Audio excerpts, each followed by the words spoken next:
Welcome, everyone. Today we're diving into a conversation centered on a fascinating presentation by Ronnie Chan, the Hong Kong investor whose insights are stirring up discussions on post COVID recovery, Hong Kong real estate, and the delicate dance of East West relations. I'm really excited about this because he really lays out a lot of deep reflective viewpoints on these issues, doesn't he? Absolutely. He's well known not only for his role as chairman of Hang Lung Group, but also for his influential positions with various organizations, including the Asia Society and Hong Yep, Kong's real estate circles. It's like he carries decades of experience in one breath. right. And his take on the post COVID recovery efforts in Hong Kong and China, what struck you the most there? Well, it's interesting. He goes deep into how Hong Kong's economy is maneuvering to bounce back, highlighting both the internal challenges and the external pressures from global markets, and even the ever present East West tensions. It's almost as hmm if he's forecasting a rebirth of sorts. I found it fascinating because, well, he doesn't really sugarcoat the difficulties, you know? Instead of just talking about rosy prospects, he paints a picture of resilience mixed with ongoing challenges in real estate and geopolitical dynamics. Exactly, and there's this idea, that real estate in Hong Kong isn't just about property. It's almost emblematic of Hong Kong's identity and vitality.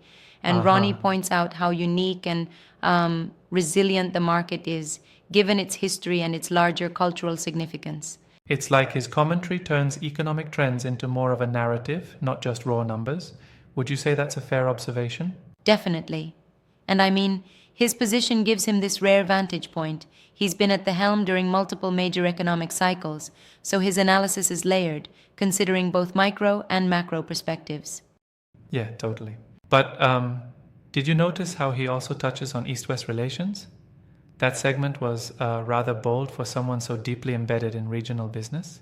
Oh, for sure. That part of his talk, where he discusses the East West dynamic, really underscores a tension that isn't often addressed head on in such forums.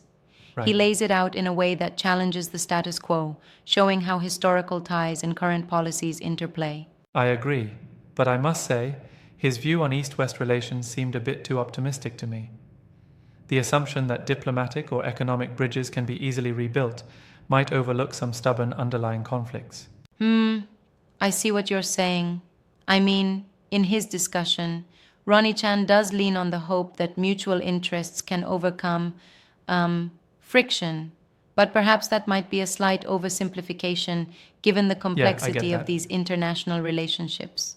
It's always tough balancing idealism and realism. Exactly. And then there's the part about Hong Kong's real estate.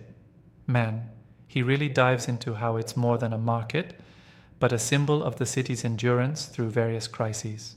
Right, and it's like he draws this parallel between, say, the old resilient architecture and the evolving face of modern developments. It's like, tradition meeting innovation. hmm And I can imagine, from his perspective, that the fluctuations in the real estate market are almost like a barometer for broader societal and economic trends. Absolutely. And his robust background, being involved with entities like the Real Estate Developers Association and even advising major think tanks, gives him it's like a backstage pass to all the critical decision making in these spheres. Right. It's quite impressive, isn't it? And the candidness with which he discusses these issues brings a refreshing level of transparency rarely seen from someone in his position. Yeah, honestly, his candor is refreshing. I mean, it's almost like he's not afraid to ruffle a few feathers if it means opening up critical dialogues about Hong Kong and China's future. Uh-huh. Speaking of dialogue, his delivery has that sort of unguarded yet thoughtful tone that makes you feel like you're part of an insider conversation, even if you're just from the other side of the world. Oh, totally.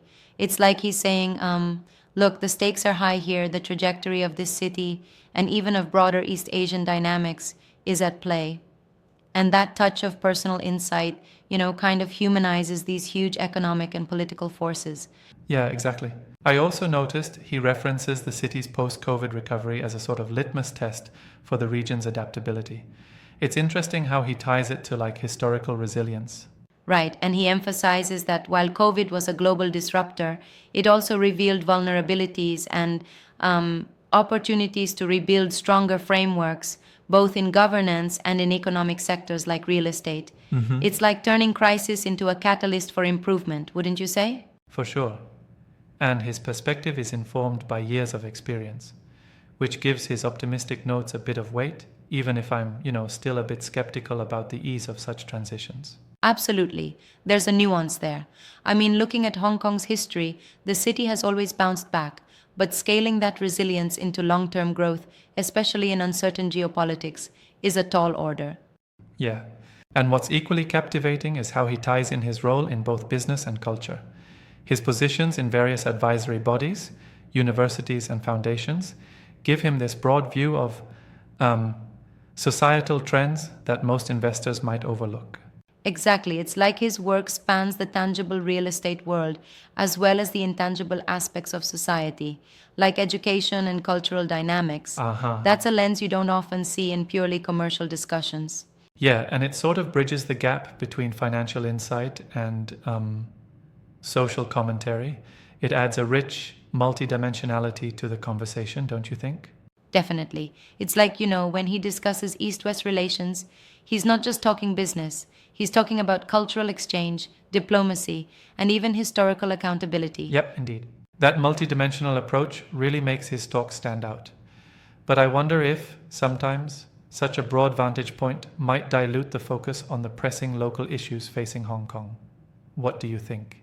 That's a fair point. I mean, while his global perspective is illuminating, there might be a risk of glossing over some ground level challenges that everyday citizens face. Yeah, absolutely. Exactly. It's like having a high altitude view.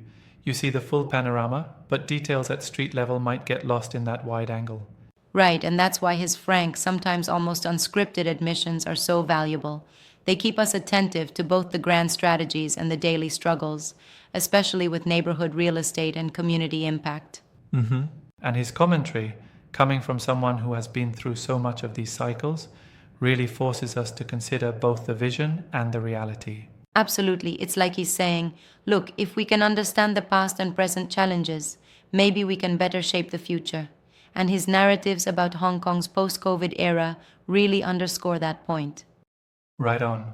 It's interesting to see how his perspectives evolve when he discusses topics like infrastructure investment, urban planning, and even the socio-political shifts that influence these developments.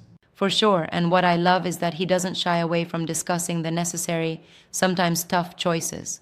It's like he's warning us that the road ahead will be bumpy, but also filled with unique opportunities to rebuild stronger systems. Yeah, indeed. That blend of realism and hope really frames a narrative that's both cautionary and inspirational. A call to action for policymakers, investors, and indeed anyone connected to the city's core. Exactly. It's like, when you think about it, his insights serve as a wake up call to not take any decline for granted, while also celebrating the indomitable spirit Totally. of Hong Kong. Yes, and ultimately, his talk leaves us with a lot to ponder, from the resilience of a post-COVID market to the future of global interconnectivity in a complex world. It's been a truly enriching discussion.